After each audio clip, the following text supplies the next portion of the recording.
여러분들 혹시 2000년대 들어서, 그러니까 21세기 들어서 우리가 이제 새롭게 사용하고 있는 단어가 어떤 것들이 있는지 아십니까? 뭐 관념이나 단어나, 예, 우리가 잘 알다시피 요즘 이렇게 핫한 메타버스, 그리고 AI, 그리고 뭐 전기 자동차, 그리고 자율주행, 그리고 뭐 유튜버, 셀카, 그리고 뭐 가짜 뉴스 이런 것들은 2000년 전에는 없었습니다.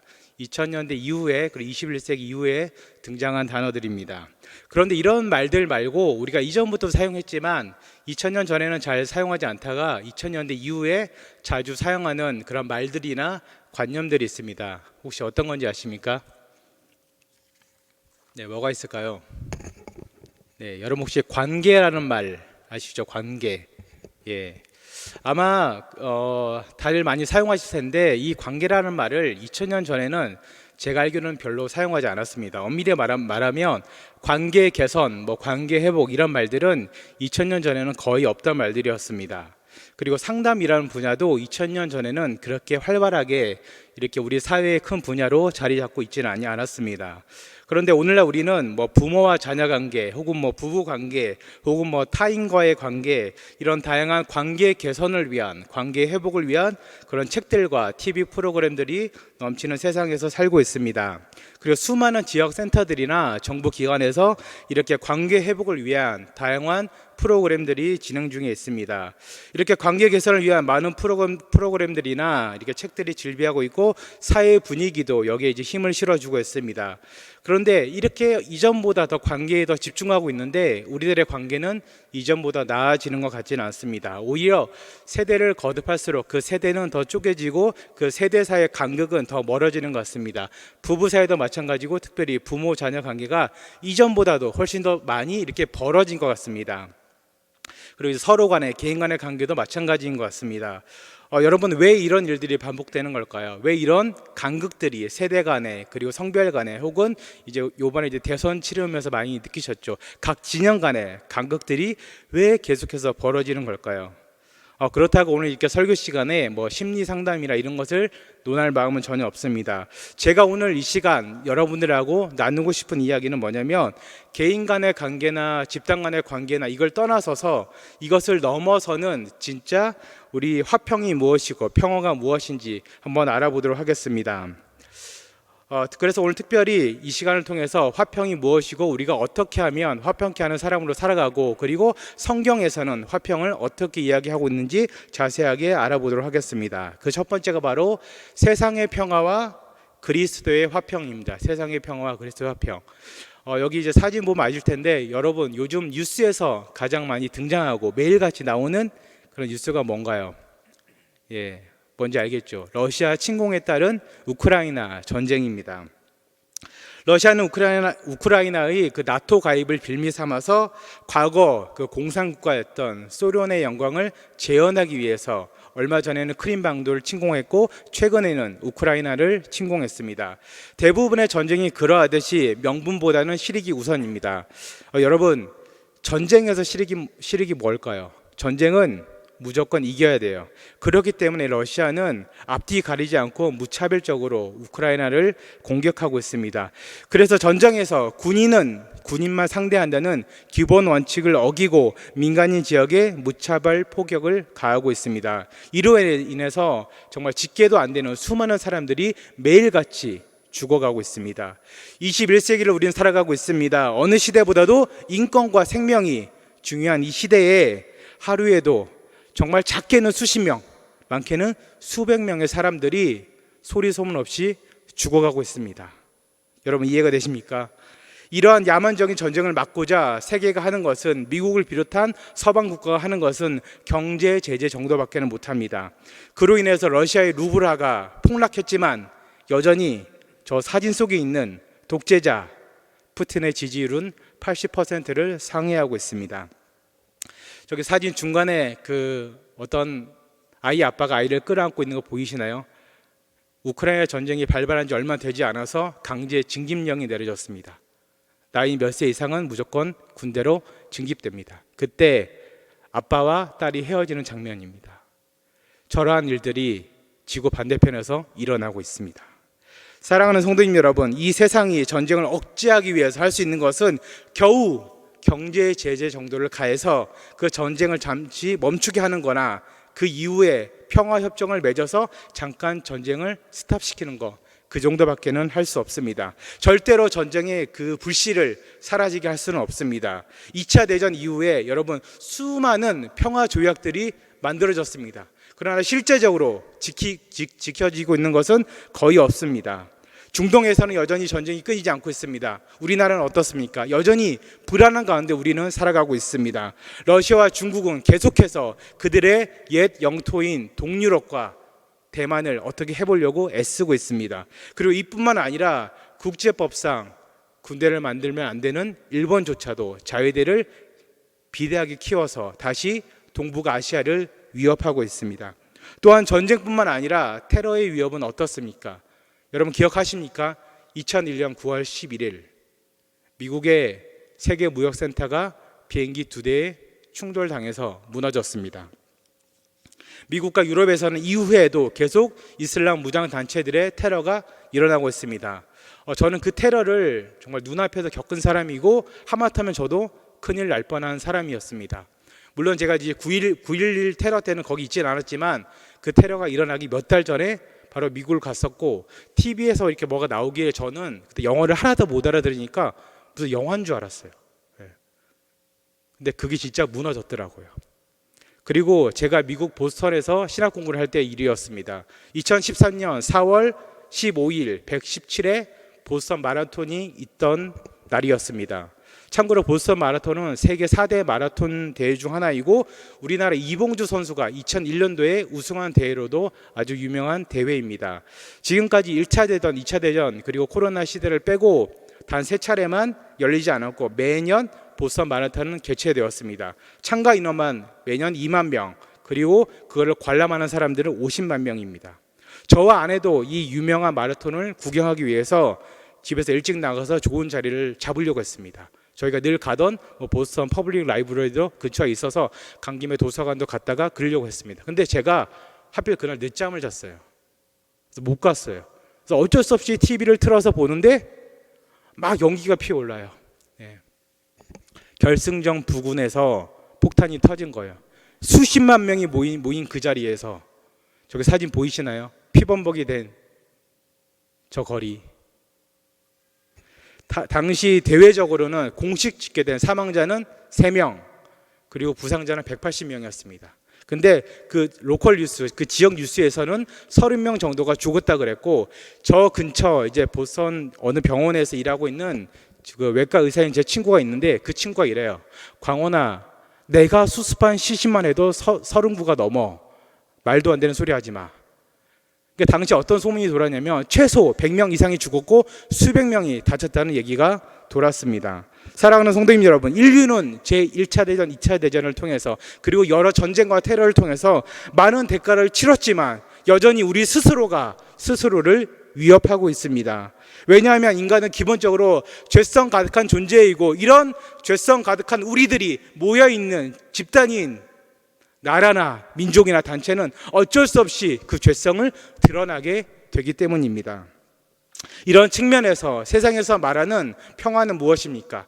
겨우 전쟁이 일어나지 않는 것, 그것을 억제하는 것, 혹은 테러가 일어나지 않는 것을 세상에서는 평화라고 이야기합니다. 그런데 그리스도의 화평, 평화는 이것이 아닙니다.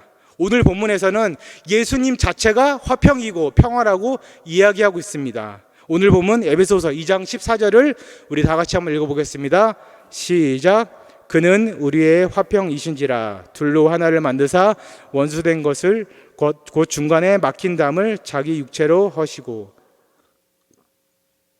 이 세상은 그저 전쟁을 억제하는 것이 평화이고 서로 화목하게 지내는 것이 평화이고 관계가 좋은 것을 평화라고 말하지만 성경은 그렇게 이야기하고 있지 않습니다. 그냥 대놓고 직설적으로 예수님이 화평이다 이렇게 이야기하고 있습니다. 예수님이 평화이다 이렇게 이야기하고 있습니다. 여러분, 이런 논리가 어떤 논리랑 비슷합니까? 복음하고 비슷합니다. 복음. 이 세상의 많은 종교들은 이렇게 살면 잘 사는 것이고 이렇게 사는 것이 좋은 교리이고 이렇게 사는 것이 진리라고 저렇게 살아라, 이렇게 살아라 이야기합니다. 다양한 수용의 방법들을 이야기해 줍니다. 그러나 그곳에는 진리가 없습니다. 그런데 성경은 어떻게 이야기하나요? 요한복음 14장 6절입니다. 다 같이 한번 읽겠습니다. 시작. 예수께서 이르시되 내가 곧 길이요 진리요 생명이니 나로 말미암지 않고는 아버지께로 올 자가 없느니라. 예수님께서 이렇게 이야기하셨습니다. I'm the way, I'm the truth, I'm the life.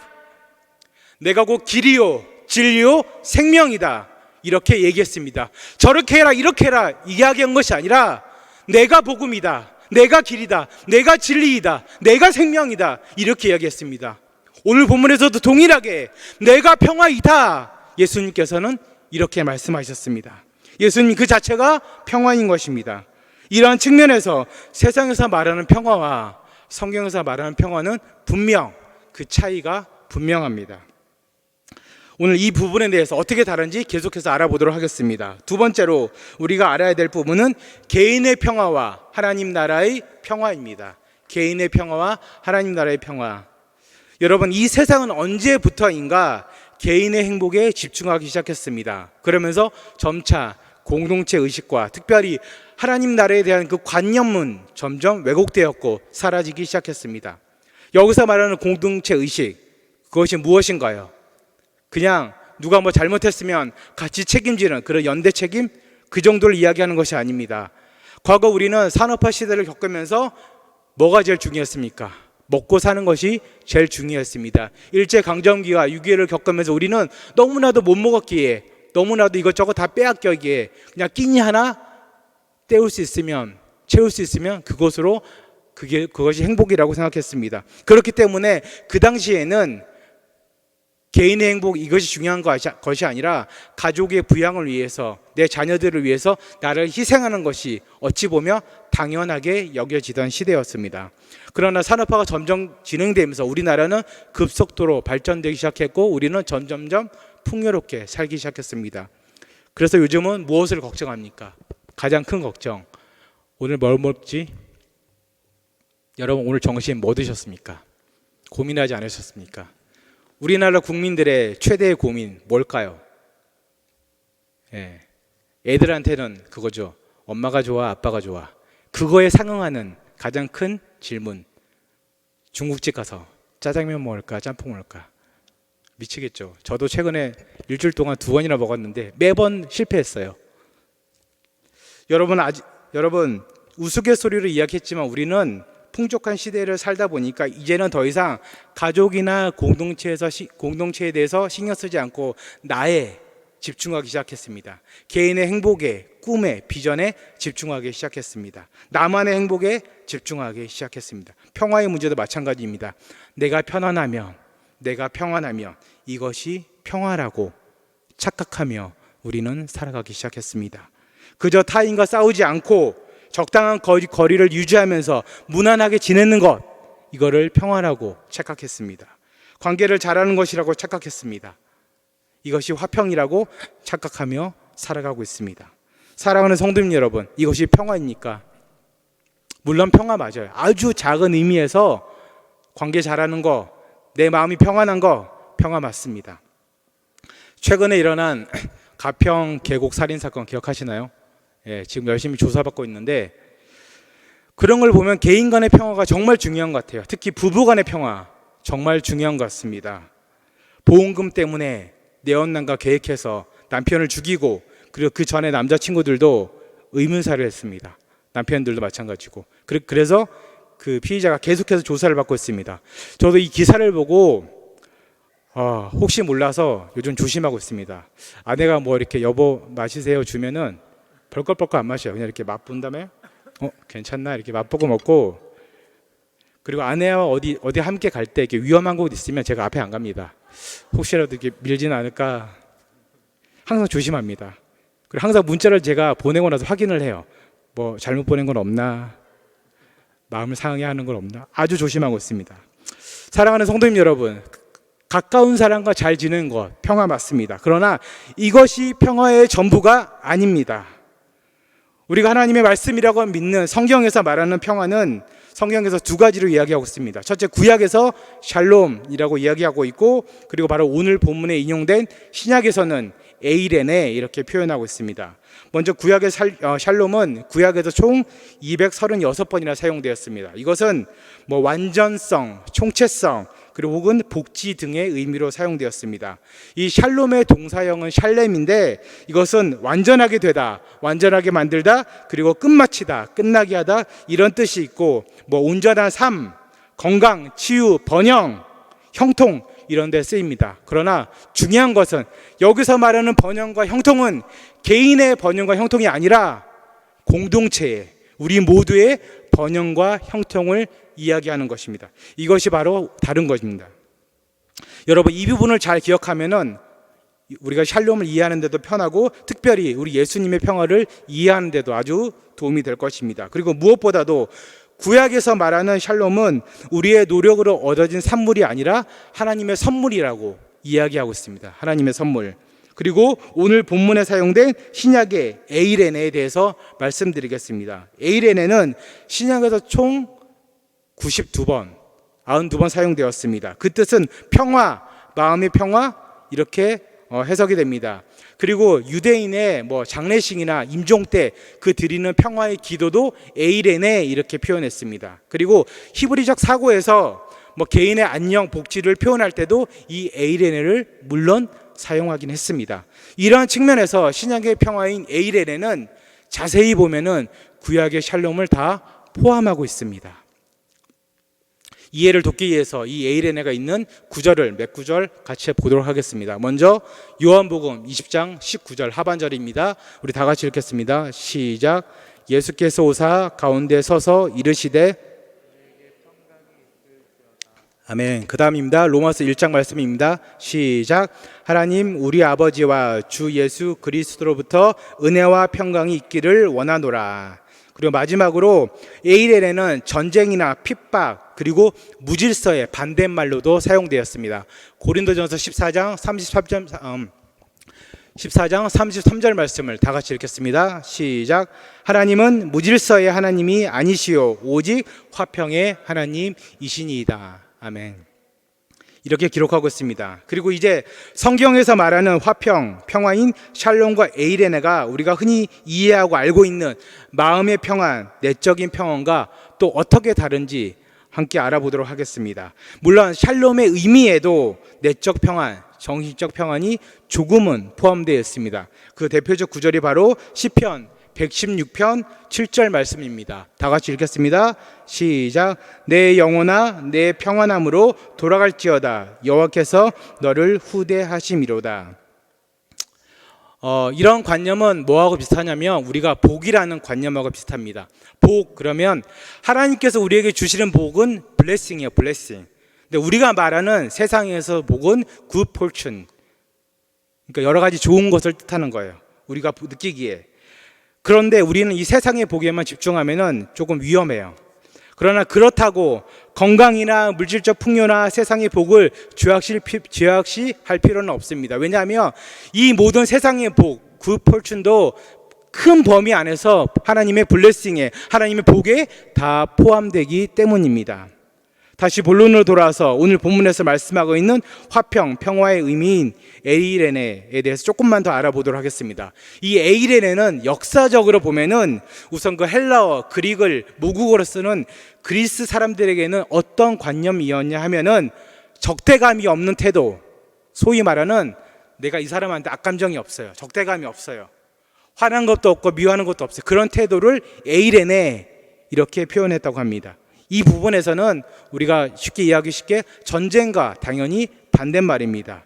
그러나 이 에이레네가 이러한 뜻은 물론이고 구약의 샬롬까지 포함해서 가지고 있는 의미 중에서 가장 중요한 의미는 뭐냐면 바로 예수님에 의한 하나님과 우리와의 관계예요. 다시 한번 말씀드리겠습니다. 예수님에 의한 하나님과 우리와의 관계가 바로 이 에이레네입니다. 그렇기 때문에 이 에이레네를 성경적으로 해석하면 이런 의미가 있습니다. 예수님으로 인해서 얻어진 구원의 안정성에서 오는 고요한 영적 상태. 되게 길죠. 다 같이 한번 읽어보겠습니다. 시작. 예수님으로 인해서 얻어진 구원의 안정성에서 오는 고요한 영적 상태. 네, 이것을 에이레네라고 합니다. 구원의 안정성, 구원함이, 예수님의 구원함이, 하나님의 은혜로 말미암은 그 구원함이 줄 수 있는 안정감이 있다는 거예요. 그 평화는 이 세상 어느 것과 비교도 할 수 없는 평안함입니다. 이 세상에는 정말 그 강력한 고난도 있습니다. 그러나 그 어떤 고난도 죽음보다도 강할 수는 없습니다. 우리가 많은 어려운 가운데 있죠. 여러분들 지난 2년 반 동안 코로나로 얼마나 어려웠습니까? 아이들은 아이들대로 그 답답한 학교 생활하고 일터 어떻습니까? 다 무너졌죠. 얼마나 어려웠어요. 그러나 죽음보다도 어렵진 않아요. 그런데 이러한 죽음에서 영원한 생명으로 옮겨진 사람들이 바로 우리입니다. 우리. 아마 우리 교회 성도님들 중에도 적지 않은 분들이 세상적으로 고치기 힘든 병에 걸렸다고 판정받은 분들이 많을 거예요. 특별히 제가 요즘 신방하면서 작년부터 느낀 건데, 젊은 분들이, 우리 어린 아이들이 너무 많이 그런 병에 걸렸어요. 가슴이 아파요. 가슴이. 그리고 가망성 없다는 얘기. 의사 선생님이 나에게 와서 이제 더는 못 고칩니다. 몇 개월 남았습니다. 그런 얘기 들을 때 여러분 어떠십니까? 내 자녀가, 내 부모님이, 내 사랑하는 형제가 그런 얘기 들을 때 어떠셨어요? 가슴이 찢어지지 않아요. 그리고 갑자기 사고로 자녀를 잃고 부모를 잃고 형제를 잃은 분들 정말 많이 계시는 것 같아요. 저도 6년 전에 여동생을 잃었어요. 근데 어디 신방을 갔는데 거기 따님 이름이 동생 이름과 똑같은 거예요. 안 잊혀져요. 이런 우리들에게 필요한 것이 바로 예수님의 구원함이 주는 평화예요. 비록 내 부모님이, 내 사랑하는 자녀가, 내 사랑하는 아내가, 남편이 지금 내 옆에 없지만 어디 계세요? 하늘나라에 있어요. 우리도 곧 만날 그 하늘나라에 있다는 거예요. 그 평안함이 여러분들에게 있기를 주님의 이름으로 축원드립니다.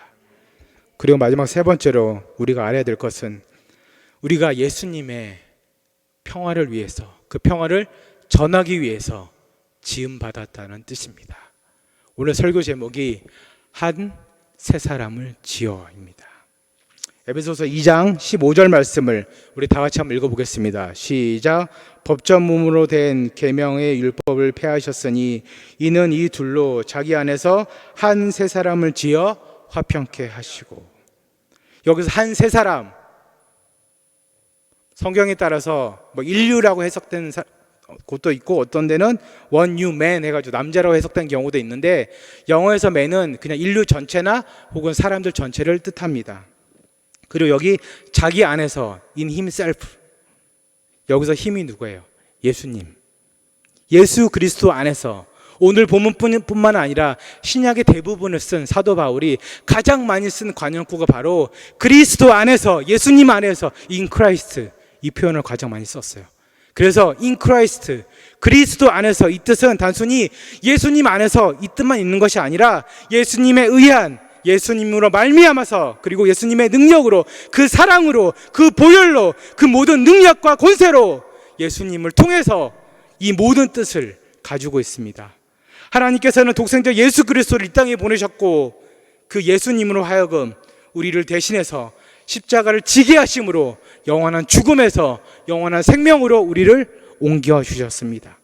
그리고 이뿐만 아니라 이 사건을 통해서, 이 보혈의 은혜를 통해서 우리를 완전히 새로운 인격체로, 새로운 인류로, 새로운 사람으로 다시 창조하셨습니다.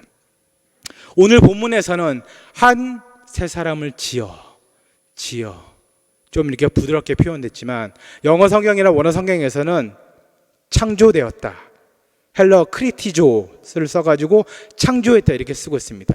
헬러 크리티조는 하나님께서 이 세상을 창조했다 했을 때 그 크리티조입니다. 주로 창조하다, 창조의 행위, 그리고 창조된 것, 피조물을 뜻할 때 이 헬라어 크리티조를 씁니다.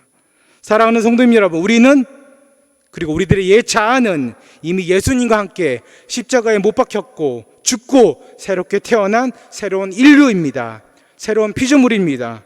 우리가 이전 것에서 우리가 조금 나아진 거, 그냥 그저 업데이트된 거, 이게 아니라 완전히 새 것입니다. 완전히 새 것. 완전히 새롭게 하나님께서 다시 창조한 그 피조물이 여기 앉아 있는 우리들입니다. 그래서 우리는 이전의 우리가 아닙니다.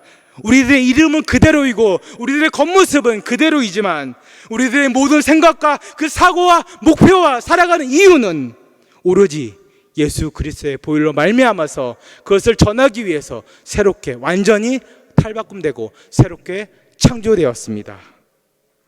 사랑하는 성도님 여러분, 그리고 이것이 끝이 아니라 이러한 하나님의 전적인 화목인 참된 평안을 우리는 아직까지도 하나님과 원수된 이 세상 사람들에게, 이 세상에 전해야 합니다.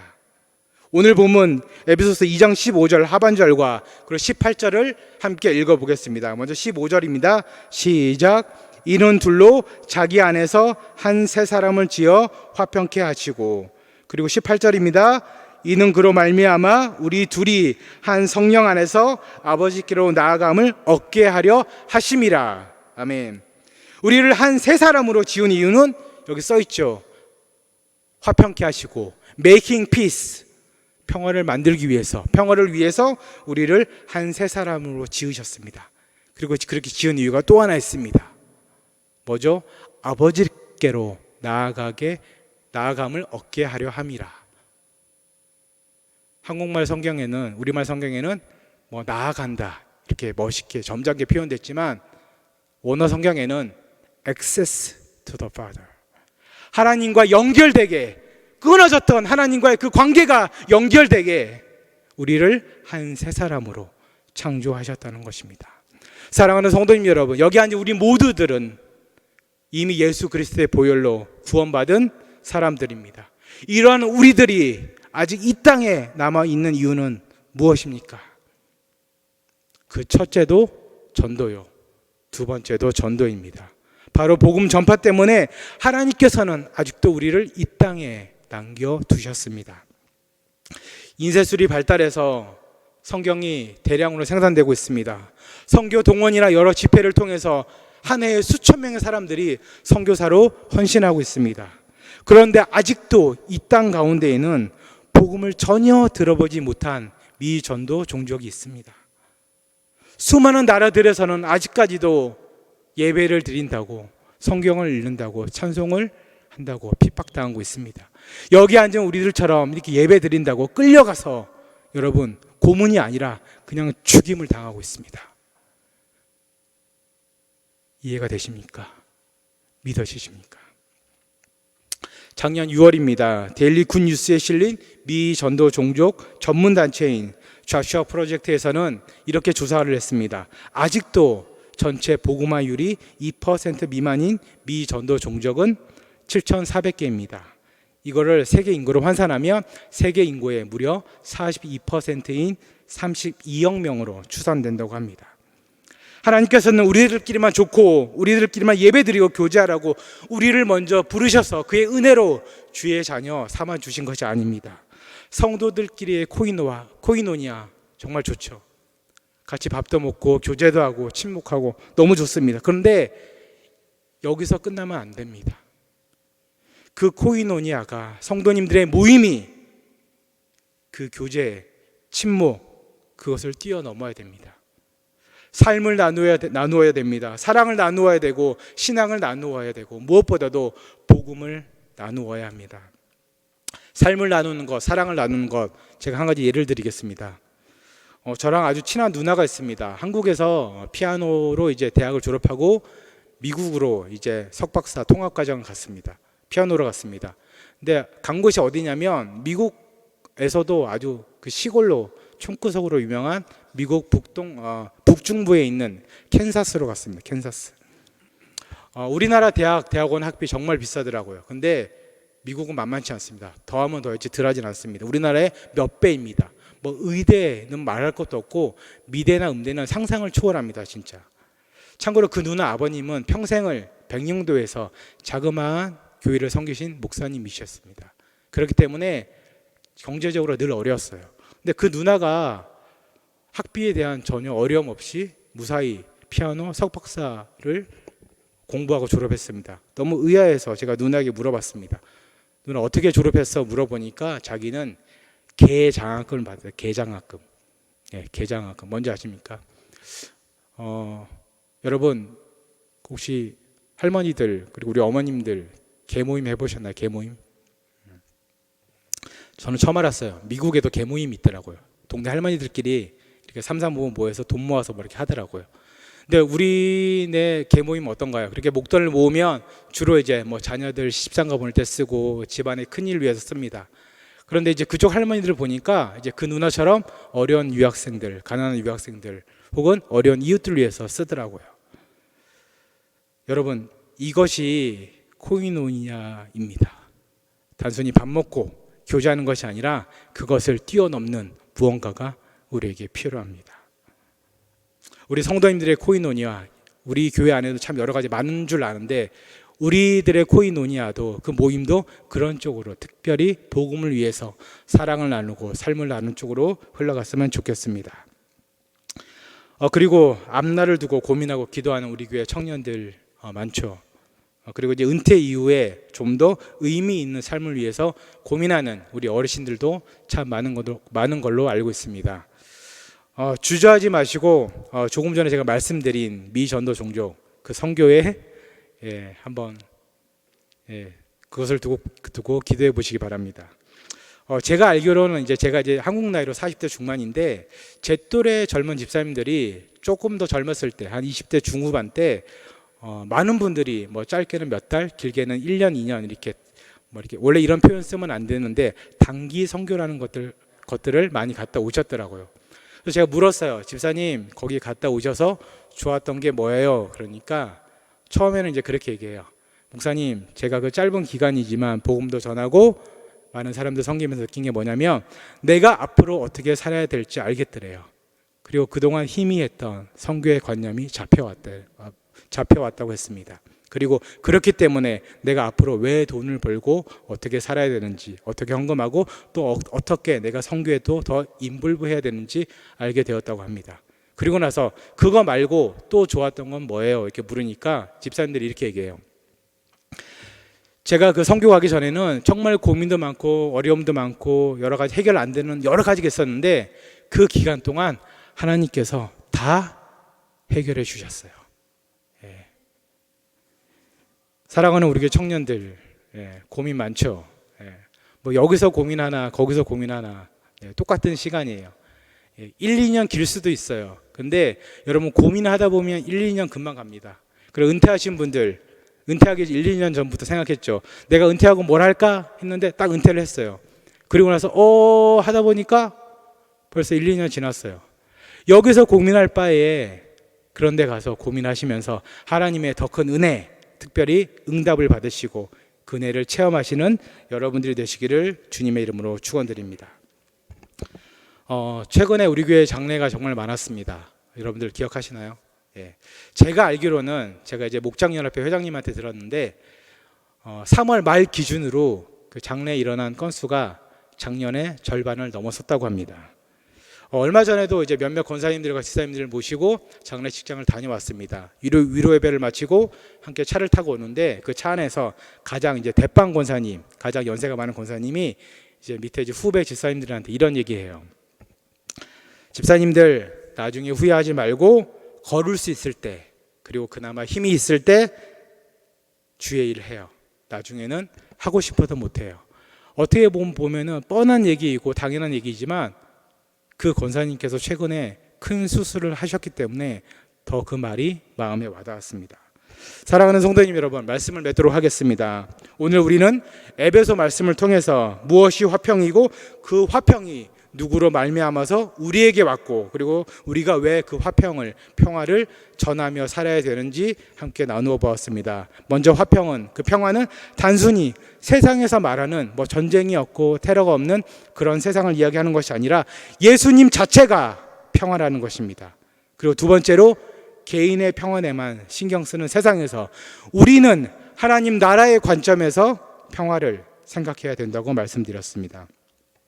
그리고 이와 함께 구약의 샬롬에 대해서 이야기를 들었고, 그리고 이 샬롬의 개념까지도 모두 포함한 신약의 평화 에이레네에 대해서 함께 이야기를 나눴습니다. 그리고 마지막으로 우리 모두는 이 평화를 위해서, 그리고 이 평화를 전하기 위해서, 이 복음을 전하기 위해서 하나님께로부터 다시 지음받은 창조된 존재라는 것입니다.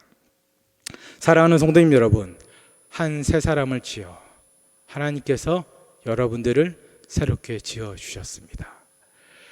여기 있는 강단 앞에 있는 이 십자가에서 달려 돌아가신 예수님의 보혈로 인해서 우리는 새롭게, 새로운 인류로, 새로운 나로 지음받았습니다. 아무쪼록 여러분들 남은 인생 사시면서 우리가 이미 누리고 있는 이 보혈의 은혜, 그리고 복음을 목숨을 다해서 전하며 사시는 여러분들이 되시기를 주님의 이름으로 축원드립니다. 다 같이 찬양 한 곡 부르도록 하겠습니다. 십자가의 길 순교자의 삶이라는 찬양인데요, 제가 개인적으로 참 좋아하면서 가장 부르기 꺼려하는 찬양입니다. 왜냐하면 찬양도 그 가사도 하나님께서 들으시기 때문이에요.